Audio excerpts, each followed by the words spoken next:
স্কিনখন বেয়া হৈছে, ডাৰ্ক হৈছে, ৰিংকল পৰিছে, স্কিনখন লুজ হৈ গৈছে, চকুৰ এই পোৰ্শনবোৰ তললৈ নামি আহিছে, বহুত প্ৰব্লেম আপোনাৰ স্কিনখনত।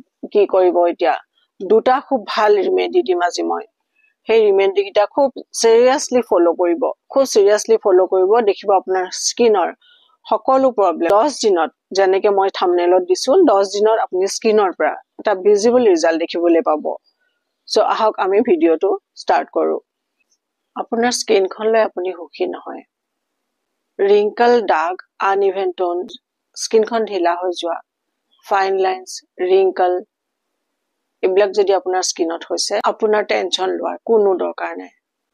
এতিয়াৰ পৰা আপোনাৰ মুখখন একেবাৰে গোলাপৰ নিচিনাকে জিলিকি উঠিব, সেইটো মই আপোনালোকক কথা দিব পাৰো। মাত্ৰ দুটা সিম্পল স্টেপ ফলো কৰি।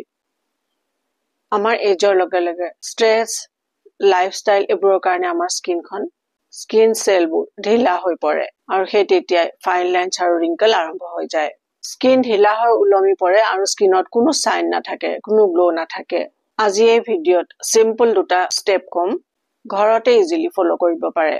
1 নম্বৰত এটা নেচাৰেল ড্ৰিংক, যিটোৱে আপোনাক ভিতৰৰ পৰা নৰিশমেন্ট দিব।